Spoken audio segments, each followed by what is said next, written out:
Last week I set 3 intentions and they were all centered around trying to enjoy the things that I was doing. At the end of the week I checked in and hadn't enjoyed anything. Meanwhile, my sister gifted me this book, The Power of Fun by Catherine Price, which coincidentally is something that was on my reading list anyway, and I powered through it over the weekend, and I have to say I heart this book. I wanted to snuggle up to it, I wanted to squeeze it, I wanted to put it in a blender and drink it, because it puts into words so many of the things I've been thinking about creativity and joy, and about how you show up to live the life that you want to live. So while it's fresh in my mind, I'm going to share 7 ideas from here about having fun. What fun is and what fun isn't. Now, the first thing that the book wrestles with is what actually is fun, and it finds that it's quite a slippery thing to define. Based on an awful lot of research, reading and anecdotal evidence from her Fun Squad, Catherine Price suggests sidestepping old ideas about what fun is and offers her own term, true fun, which she defines as being the intersection between being in a state of flow, playfulness and connection, which just got me straight away. I love that. Playfulness, being with others, being in that state where you're so into something and enjoying it that you forget the passage of time. For her, being in this state, especially when it pushes over into a situation where you find you're laughing, that is true fun. And she also defines what fun isn't, and she has this idea about fake fun, which is the junk food equivalent of the wholesomeness of true fun. Fake fun is passive, unengaged consumption of stuff. Doom scrolling, watching endless YouTube, eating junk food. The stuff that starts off being fun but then quickly becomes gross. The productivity curse. The next thing that really jumped out to me was this quote. We have internalized the idea that time is a commodity that can be traded, and that the most important thing we can trade it for is money. Therefore, any use of time that does not result in financial compensation is not a valuable use of time. That really puts a pin in where we're at these days in terms of being enslaved to being productive and efficient, and thinking that everything that we do has to have an output. Either it earns us income or it gets us somewhere. And of course that's antithetical to fun, because fun is something that's enjoyable for its own sake. So you can see the tide that we're swimming against, especially as adults, when it comes to carving out the space to just have fun. Fun exists for its own sake, not for any other outcome. Correcting screen-life balance. Catherine Price's previous book was How to Break Up With Your Phone, which I haven't read, and there's an awful lot in here about rebalancing the whole screen life balance. That's the author's 21st century tech-obsessed version of work-life balance. For her, what's calling our attention away from our lives isn't work so much as it is screens. It's obviously the screens we look at for work, plus our phones, the screens that we look at when we get home and we watch TV and stuff like that. And part of where she's coming from is that you can make great gains straight away by claiming back some of that screen time and carving out that space for fun. For me, the picture that she paints about screen life balance and where we are with that was a little bit more catastrophic than is my experience, leaping from one screen to another without any kind of awareness. I've got inside the Black Mirror, I'm lost inside the Matrix, Charlie Brooker's vampire child. I get the point. That too much screen time is bad. But where she's coming from is absolutely on point. We have these devices that are designed to suck our attention away, and our attention is the most valuable thing we have to give. Play is for adults.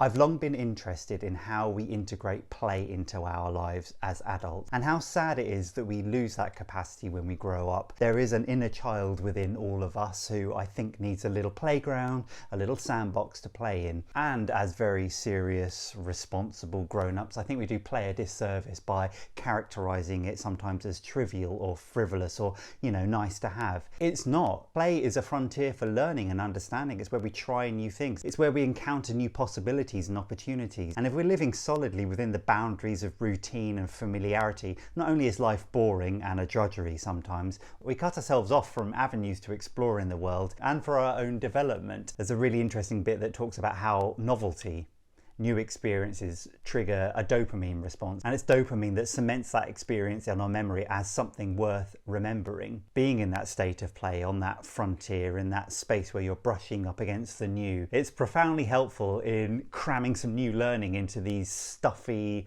plasticized adult brains of ours. Play isn't just for children. As adults, we need to make it a priority. Get out of your head. A lovely resonance I appreciated was in how the book talks about connection. That connection is connection to other people. It also means connection to nature. It also means connection to our body. Basically all the things that are a counterpoint to being inside our own heads. And being trapped inside our heads, I think, is a very commonly experienced symptom of the lack of play and the lack of fun in our lives. I made a video a little while ago about how to get out of your own head, and my ideas about connecting to nature, about connecting to your body, about connecting to other people. And I love the idea that they're all dimensions of connection. Safety first!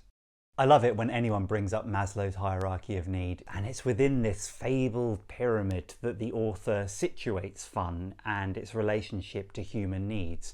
What are the prerequisites for fun? Catherine Price's suggestion is that we need those basic needs to be met, about physical safety and also psychological safety, that safety is the foundation from which fun might emerge. This really spoke to a fundamental belief of mine about playfulness and play and how important safety is to that. We take it for granted, for example, that the space in which children can play in is necessarily a safe one. They have to feel safe in order to be able to play. And as adults, I don't think we pay that much attention to the safety that we need in order to play and therefore to potentially experience fun. We adults sometimes avoid play and therefore the potential for fun because we're afraid of looking foolish or getting it wrong. So creating spaces of psychological safety is vital for adults to be able to play. Catherine Price's idea is that the higher levels in Maslow's hierarchy of need around love and esteem and around self-actualization are the possible results of having fun. And that feels right to me, that those times in which fun has emerged on the basis of being in a state of flow and playfulness and connection, those are the things that cement your sense of belonging to people, your relationships, your self-knowing and emergence. I bloody love that pyramid! And what a great way to use it. Grow what works. The first chunk of the book is a really readable, enjoyable, entertaining setting out of a stall of all of these ideas. It's well researched with lots of juicy sources and also grounded in real human stories and experiences. You've got me, I'm sold, I want more fun. How do I get more fun? I want more fun!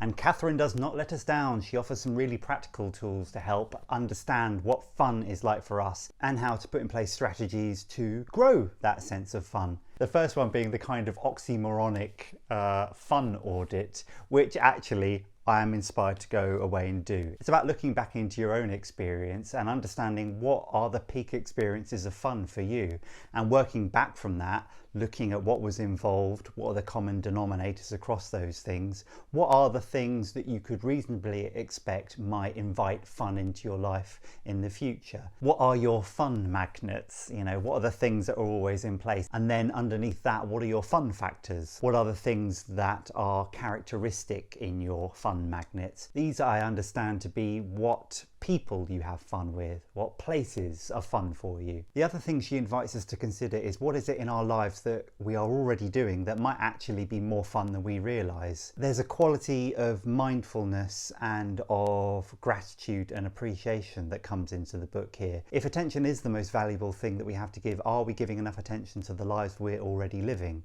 And what is it we're missing and not appreciating that's already fun? She points out several times in the book that fun doesn't have to be this massive peak experience like, and then I went base jumping inside a volcano. Fun can exist in those small moments, small interactions with people, little moments of delight, and paying attention to those things.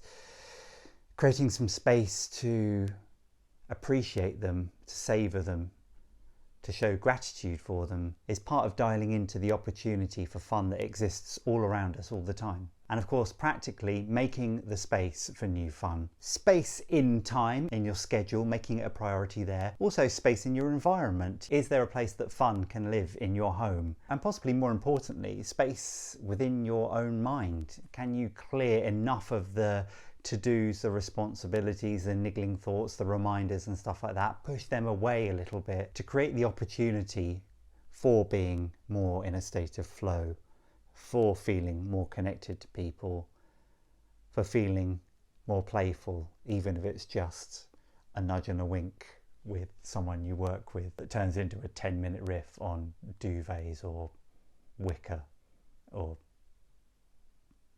books.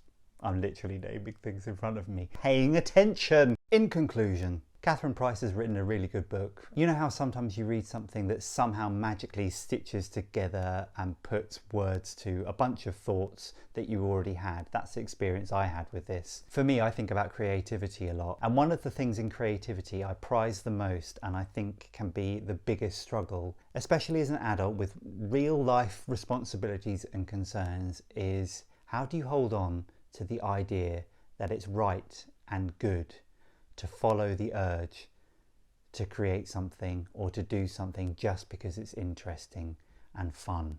Because without that, nothing new that comes from the soul, music and writing and cookery and dance and anything that is the fruit of the human urge to create, none of that would exist. This book has made me appreciate how big a part of that fun is.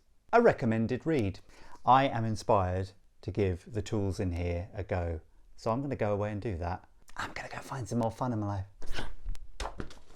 Ow!